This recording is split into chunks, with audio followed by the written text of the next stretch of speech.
Barnard College is the preeminent women's college in the country, and we're dedicated to celebrating women's excellence in all its forms. I'm Sion Bylock, the president of Barnard.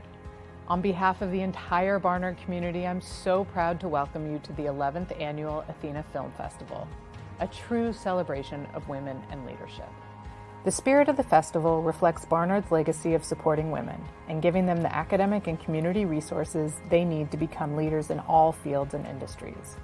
Alums who have dared to make their mark on the world like activists Grace Lee Boggs, Shirley Adelson Siegel, and Connie Hess-Williams. Storytellers like Zora Neale Hurston, Anna Quinlan, and Greta Gerwig, and scientists such as Margaret Mead, Helen Rainey, and Jackie Barton. Today, we continue to support our current students as they prepare to emerge as the next generation of courageous and audacious leaders. Barnard is so proud to be the home of the Athena Film Festival, so sit back and enjoy the show. Barnard College and the Athena Film Festival are here to amplify and celebrate these awesome stories.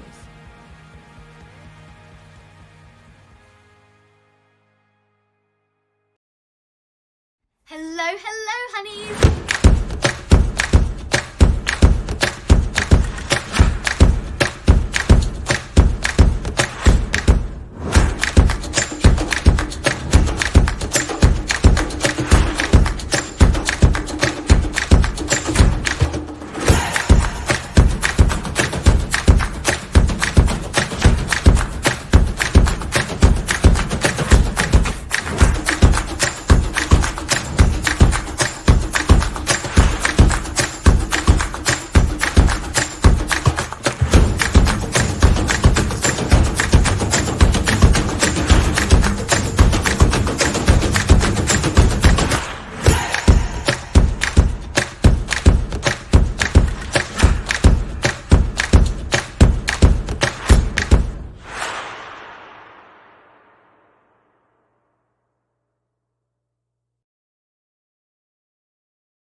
Hello, good evening. Thank you all for joining us after the screening through the night. I also want to give thanks to our sponsors who you'd seen earlier. Particular thanks to Whitewater Films for access to the film. My name is Opal Hope Bennett, and it gives me great pleasure to introduce the film's director, Loira Limbal. Welcome, Loira. Thank you, Opal. Thank you so much. So great to see you. Wonderful to see you as well. Let's jump right in. This film is an unforgettable experience. It manages to capture something wholly universal while simultaneously exposing a systemic failing that's hiding in plain sight. And it's really masterfully done. So kudos to you. Thank you. I'd love to start with your introduction to Nunu and her daycare center and the very personal spark that it had for you when you first learned about her. Yeah, thank you so much for the kind words. So I learned about Nunu and Patrick's daycare through an article that I read a few years ago now. And the article was looking at the fact that in the United States, people increasingly have to work more than one job to make ends meet. And that oftentimes those jobs require overnight hours or irregular hours. And it was posing the question of who takes care of people's children, given that reality.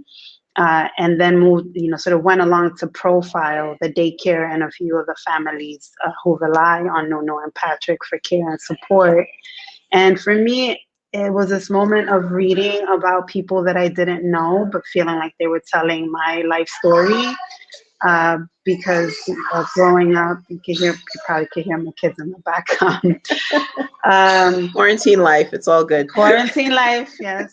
Well, first of all, I am a single working mother myself, and I was raised by a single working mom who worked the night shift. And my mother raised us working as a home health aide, which was at the time and still is a minimum wage job.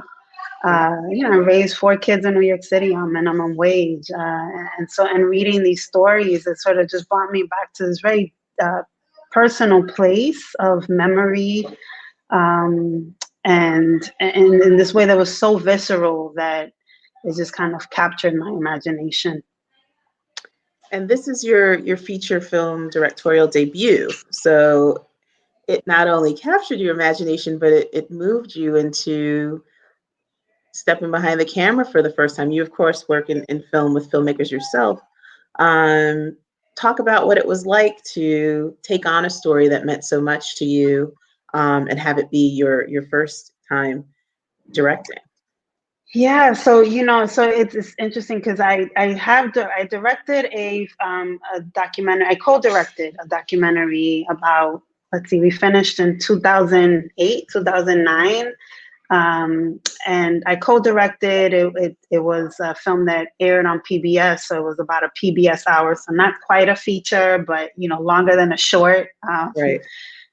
So I had made a film before, but that was so long ago, and it was before I had kids, and it's like BC and AC, like before children and after children is a Right, real right. thing, and certainly in my life, and I know in the life of many other mothers who are artists, particularly, Mm-hmm. because it often does feel like once you have children, there's no way, no space for you to pursue, your sort of passion, especially when it's not a passion that pays the bills.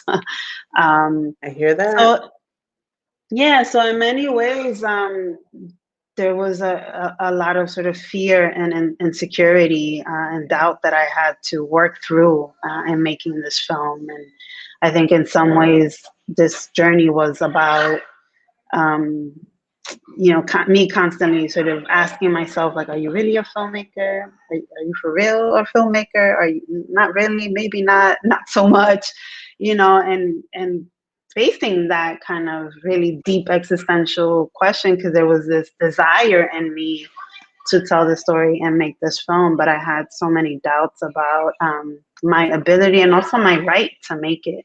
Mm. So it was a lot, it stirred a lot up in me to make this film. Yeah, the best artistic instincts do, I think. So you filled with Nunu and Patrick for 2 years, is that right? Yeah, so it a little, maybe a little more than 2 years. So it took 4 years to make the film, and we shot the bulk of it in the first 2 years. But then after we started editing, we did go back and do a little bit of pickup shooting. So, all in all, it was like an intensive 4-year process.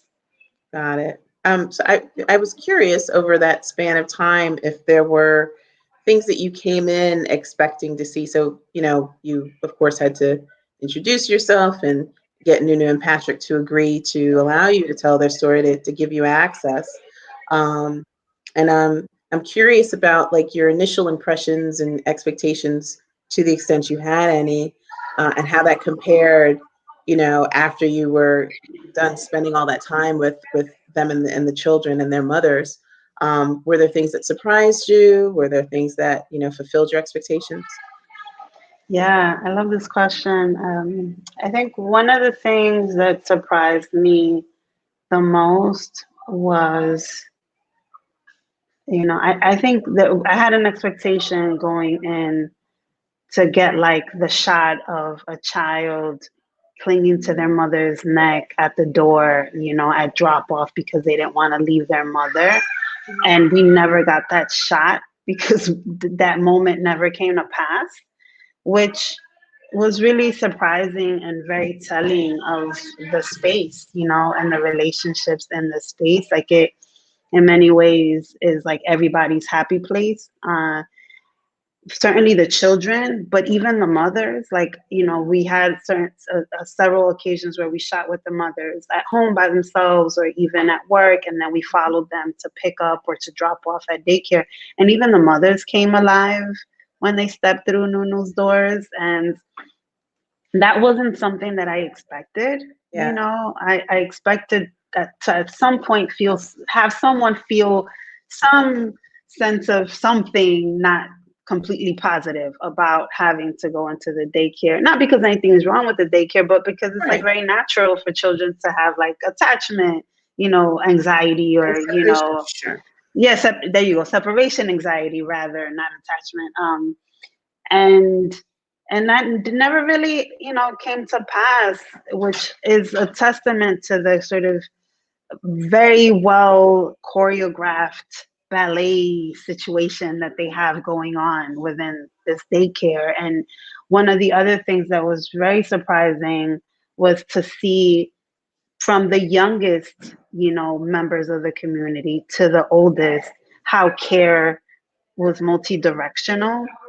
Uh, Ah, there's a moment in the film where there's a very little person, Mikey, who I think at the time of the shoot was maybe like 2 or 3, and there's an older child, Jelly, who's eating some soup or oatmeal or something, and he's telling her that she has to blow on it so she doesn't burn herself, and he gestures to her, blow on it, like, and he does the gesture, and it's just, there's like these gestures, right, and acts of care that are coming again from old to young, young to old, in between, right. all around.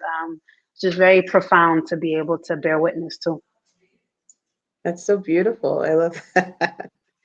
Um, so of course we meet not just Nunu and Patrick and the kids, but their moms. And I was curious because I'm sure you were exposed to the grouping of the parents.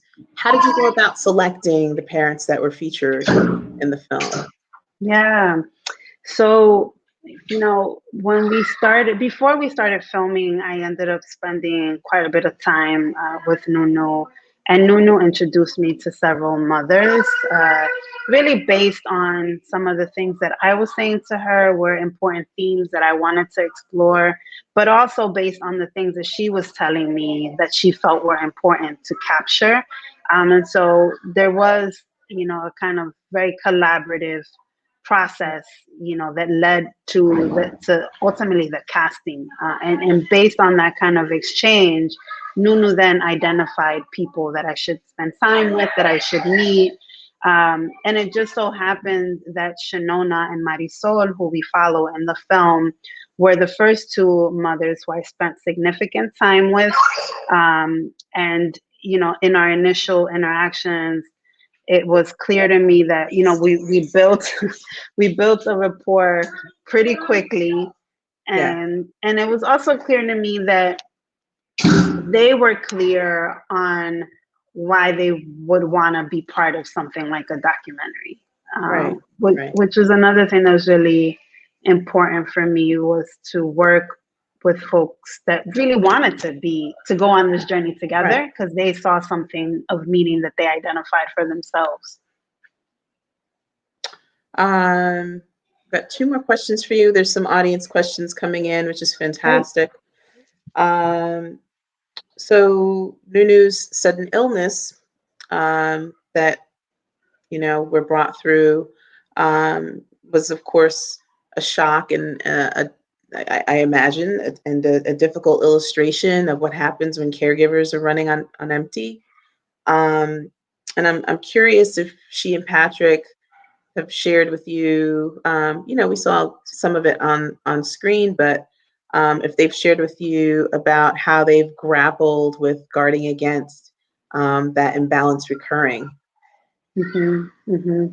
Yeah, that's it's such a, in so many ways, I think Nunu's illness, like you've hinted, points to just how precarious, the balance is, when we as a society place the responsibility of care on two individuals, or one family to care for an entire community. The work of what should be a social safety net, Without question. that doesn't exist, and then that work gets taken up, by people Yep, like Nuna and Patrick in many that's right. communities, especially That's right. communities of color across the country. That's right. Um, and I think immediately after that the surgery and her recovery, like her initial recovery, I felt like both Nuna and Patrick, something had shifted in them around, like in their understanding of mortality. I think they came face to face with it, and I think that began to shift a lot in them. And I think Nunu on several occasions said like, oh, I have to realize that, like, I need to stop and I need to go to the doctor when it's time to go to the doctor, and that I can't kind of just pour out. I have to somehow figure out how to pour in. Yes. And then the pandemic hit, and that has upended all of that. They were already like barely on beginning the journey of, taking care of themselves. And then the pandemic has hit, and the needs of our folks in this moment are so many and so critical, literally Right. life or death stuff. And they, their instinct is to jump in and do as much as they can, Right. and so I feel like they're back, being placed in a position where they have to sacrifice themselves in order to ensure other people's well-being, That's difficult. They are almost it's their identity to stand in the gap. Yeah. And Yeah. I'm glad you brought up the pandemic because this film is coming at a time came out at a time when parents are now in this, well, working parents, the kind of parents that you're featuring here, the Maori Souls, the Shinanais are they're in this specific context now of essential workers. And I'm curious how it's been to be screening in this moment where, they're going to be viewed through this, or at least alongside this very specific lens. Mm-hmm. Yeah, it's like at once I'm a person that has a lot of faith, and so there's like something that does feel like it's a bit of divine timing with the film coming out in this moment where there is a kind of new conversation or a reframed possibility, of a conversation around just how essential care is, which is great, And then on the other hand, it's also sort of very ironic because these things that many people are just now beginning to see or think about have been the reality for Black and Latinx, poor and working class folks forever and forevermore in the United States. And so, it's this kind of mixed bag where some people are like all of a sudden like, oh my God, I had no idea. Meanwhile, like the crisis has been ongoing, for our communities. And the real question is like, it's, to me, part of it's like a question, but also, part of a conclusion that I've drawn. It's like there really is no way forward, I think, for this country if we don't begin to take care of the people that take care of all of us, and that goes for people who are professional caregivers, but beyond, right? Like janitors and supermarket worker and all these essential workers who we have lauded in symbolic ways, but have done very little to take care of in concrete ways, I think that is the strength of this film. I think it puts such a gives such a unique perspective. And it's not just about empathy building, but it's empathy on top of information and insight and perspective that was lacking. So I have to believe that it's going to be a vehicle for a lot of impact in this area. I want to turn to questions we've gotten here. One is, have you kept up at all with the care center since COVID? Do you know how they're doing and if they've been able to operate? Yes, I have kept up with them. I actually got a message from Nuno at 3 a.m. this morning. 3 a.m. So we are in constant contact. They have remained open this entire time, primarily because they care for the children of so many essential workers. So Marisol and Shanona have also been working this entire time. Shanona, of course, is a pediatric ER nurse, so quite literally on the front line. Oh my gosh, my kids are like losing their minds. It's, like past their bedtime, it's delirium. I don't know if you hear it, but they're like I hear them. shrieking We hear right them. now. This is what it looks like. It's on brand, Loira. I mean, they're happy. No one's crying. It's like, Amen. joy, shrieking. Joy is shrieking. So I guess it's fine. And Marisol works for a supermarket supplier. So she's been working 6-7 days a week throughout the pandemic. So they have remained open. They have been healthy. No one directly in the daycare has had COVID. But, they're scared, they're tired, they're weary, they're frustrated. Early on, when the kind of PPP loans were rolling out, none of them were able to access that. None of their fellow care providers in their community ever got those kinds of small business loans. And a lot of these folks, they're number one, they were already operating on really thin margins. And then you have a crisis like this one, and many centers just can't weather it financially because their model has fallen apart. They relied on a kind of really mixed income model. You had some families that are able to pay, full tuition out of pocket that help to subsidize, families who are not able to pay, Okay. right? And so, and of course, the people that are able to pay are the people that are able, working jobs where they can work from home and they've kept their children home as they should, right? But then the impact is that, for providers, their whole structure has fallen apart. And in Nuno and Patrick's case, they haven't let any of their staff off because they didn't want to send people off to unemployment. Right. So, it's really impacted them in many ways, not to mention emotionally and psychologically, the toll, because this is not just a business, this is really their life's work. It's their life. Yeah. Thank you for that question. In a panel at the festival, Kavita Ramdas referred to the pandemic as a care crisis and mentioned that hopefully a gift of this pandemic will be people finally realizing that care is the work upon which all other work depends, to your point earlier, and that the people who do this work, disproportionately women and girls, will get the support and compensation they deserve.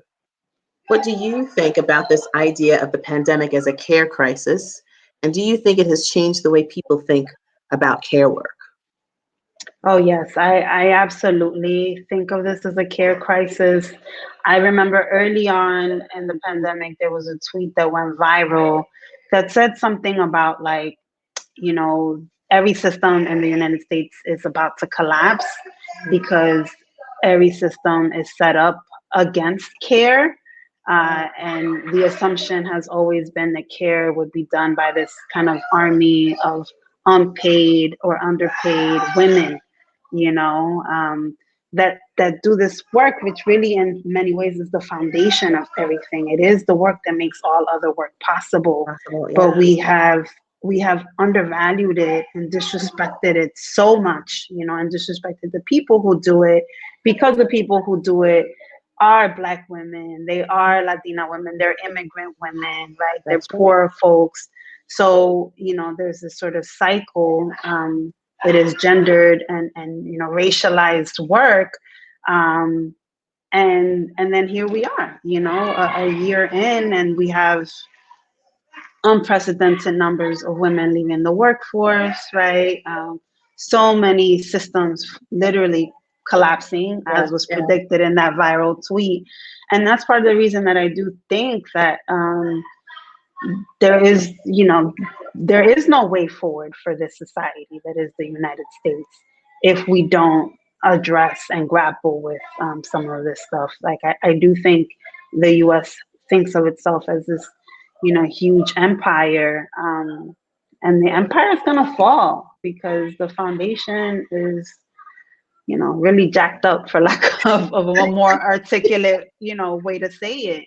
Nope. Um, That says it all. It's really it's just terrible neglect. It truly is, and yeah, it's having a light shown on it for sure. yeah. And it's also like, Um, what does it say about us that the way that we treat the people that supposedly care for our loved ones, our mhm. children, our elderly, our sick, that we treat them with such violence? What does that say about us as a society? We don't have our priorities straight. And it's all going to fall apart. Yeah, It's not sustainable. I know that's right. Uh, we've got time for another question. I don't see one in the comments tab, so I'll ask it. In terms of the support staff, because we saw a few folks, but we didn't. I don't know that we got a sense of everyone that works there, or were there other people, in other words, that were working with Nunu and Patrick that you may have wanted to feature but you couldn't. Yeah, no, for sure. So yes, Nunu and Patrick's daughter, Cara, works at the daycare. There's also Sharon, who is Nunu's sister-in-law. There are also about two other folks who um, grew up in the daycare, went away to college, and came back and work at the daycare.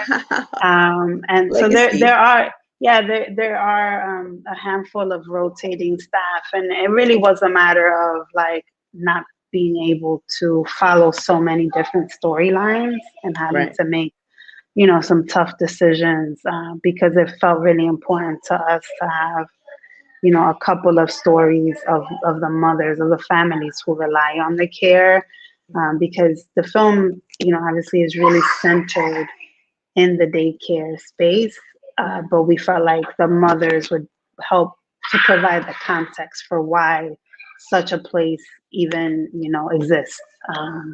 But so many amazing people, and just not enough time to feature them all in a film. Yeah, no, Nunu and Patrick feel like a couple that would inspire a constellation of stars around them. So glad to know they Absolutely, have that support, even if we didn't get to meet all of them. absolutely. Um, so I'm gonna wrap it up on that note. Loira, it's such a pleasure to see you. I love this film so very much. I'm so glad we were able to share it with our Athena audience. And can't wait for the next thing that you do. I know it will be equally stunning and beautiful. Thank you so much. Number one, you look fabulous. I want to go on record saying that. That is a beautiful dress. The Thank lipstick you. and the glasses, it's Thank all you. working. I also want to say thank you to the Athena Film Festival for having me, and to all the audience members who watched the film and stuck around despite the delay. Thank you so much for your patience. And this has been wonderful. So just thank you for having me. It's our pleasure. Thank y'all. Thank you so much.